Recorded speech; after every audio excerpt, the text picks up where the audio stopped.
everyone. So, yeah, the hills have eyes. And in my case, why the hills still have eyes. I am still traumatized by horror flicks.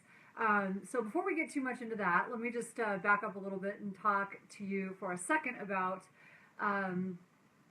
something a little personal. So when I first met my husband, I almost canceled my first date with him when I found out he was a psychiatrist.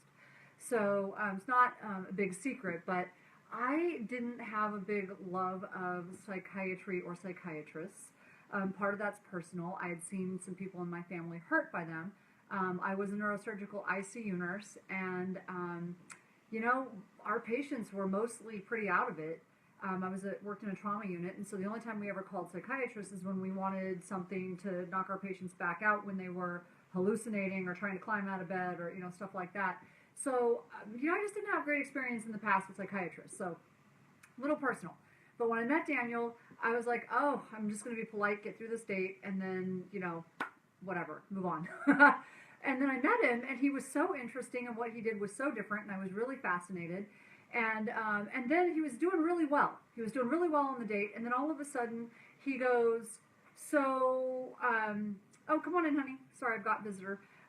So he was doing really well on the date, and then all of a sudden he starts asking me these questions, and he was like, so explain to me, he starts going through this list, because we were just getting to know each other. So tell me why, you think you need to get up every morning at 4 o'clock and go work out for 2 hours just to clear the cobwebs and feel normal, and you have to drink a pot of coffee, you work in a trauma unit where it's really like an adrenaline rush, and I looked at him and I go, you think I have ADD? I was really frustrated at that point, and I'm like, I almost canceled my date with this guy, and now he thinks I have ADD. And I thought ADD was complete nonsense. And so I said to him, I go, you know what? I don't believe in ADD. It's an excuse to fail. It's total nonsense. And he's like, oh, really? Okay. And so he sort of backed off, and we started talking some more about personal stuff. And so he asked me some stuff about my mom and my childhood. And somehow it came up, my childhood was pretty chaotic, and so somehow it came up about my mom taking me to horror flicks when I was a kid. Now, I don't want to make my mom sound bad, because my mom's actually really amazing. She's this amazing person, but things were not really easy when I was a kid. But she took me to see The Hills Have Eyes and Silent Scream and some of these horror flicks, and I never complained because I was a latchkey kid. My mom worked a ton of hours. She worked 3 jobs. I never got to see her. And so when I did get to see her, I didn't really care what we did. I just wanted to be with her. And so he was like, so your mom liked to watch horror flicks. And he's like, ADD comes from somewhere. And now I'm ready to strangle him at this point because he keeps bringing up this ADD thing.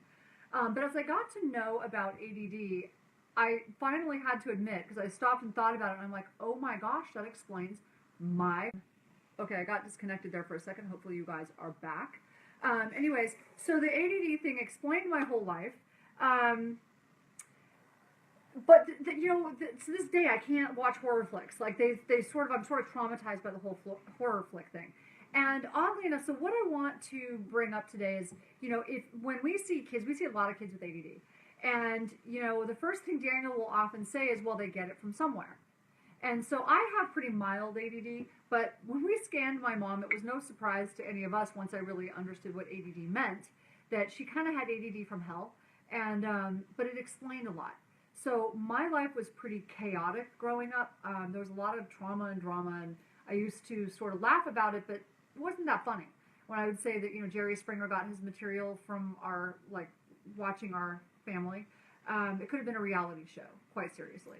I remember one time, it's really funny, it's not that, I think that a lot of people who grow up with families that have ADD, I'm not sure that things are very different in those families, but somehow you do things differently. Does that make sense? So some of the events are the same, but how you handle them is different. For example, my mom and I came home from the movies one time, and it was just the two of us, and we walked in the house, and someone was in our house. Someone broke into our house. And we were both it scared both of us. We could hear the person in our house. So my mom ran and got a shotgun out of the closet, which she kept in the closet. It was just the two of us. And she took off running down the hall, chasing the guy. Now, who does that? She chases the guy. The guy goes through the back window of our house, My mom takes the shotgun out the back window. Now, she didn't try to shoot the guy, let me make it very clear, but she shoots the shotgun into the flower bed. So I have like 1,000 stories like that, okay? So, a normal person would have gone and called the police, but my mom did that first.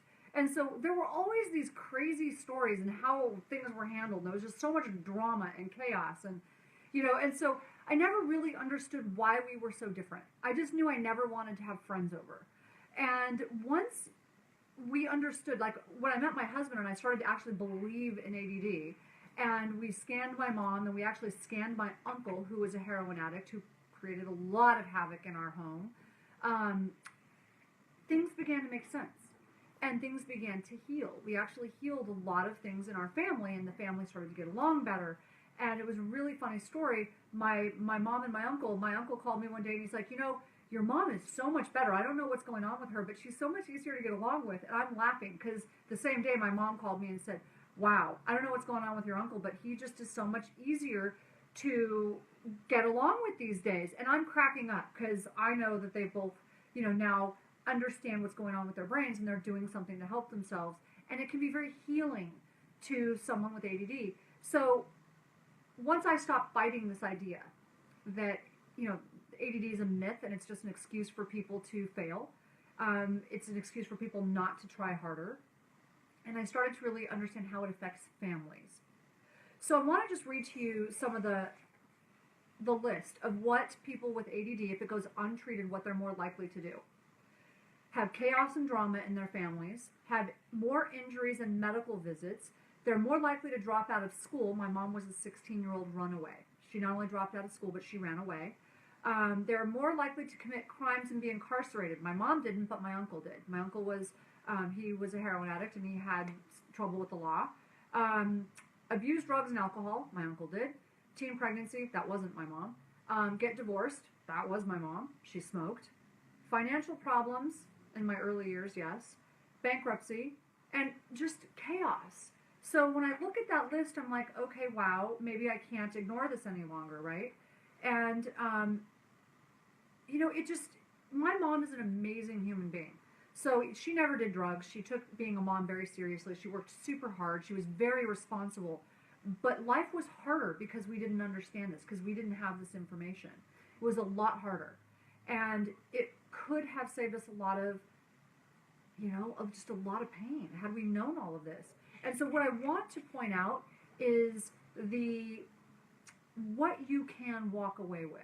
So my mom and I are actually closer than we've ever been. We've always been close. And my daughter is amazing.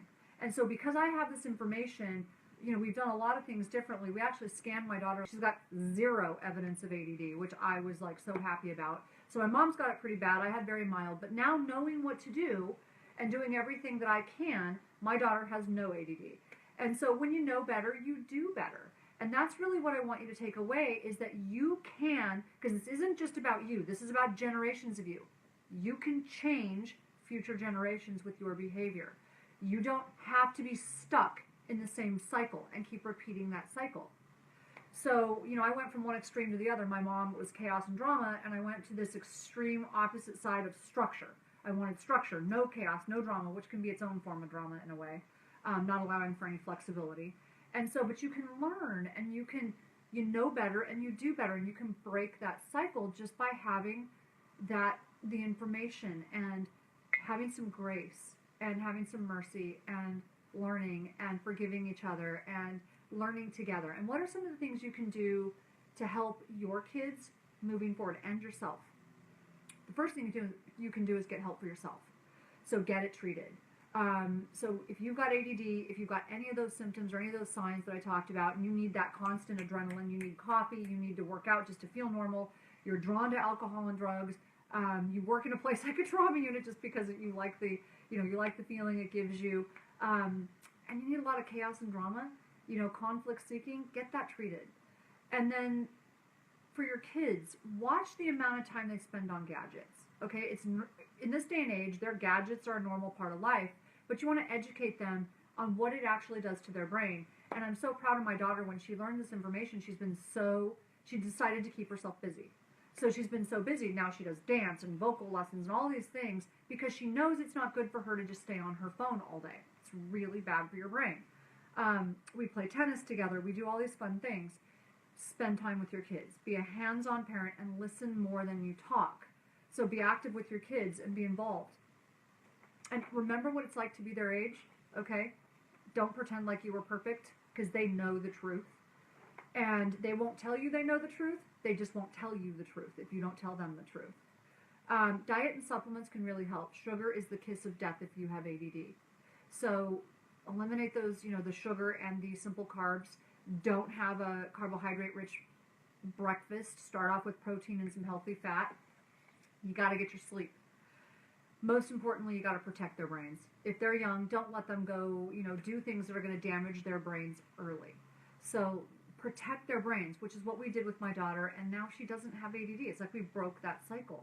And that's important to me. When I think about sort of the drama and chaos I grew up in, and I don't want her to experience that, it's not about you. It's about generations of you. I don't want her to see hills with eyes. So hopefully that makes sense to you, and I wish you guys all the best. Have a great day. Bye-bye.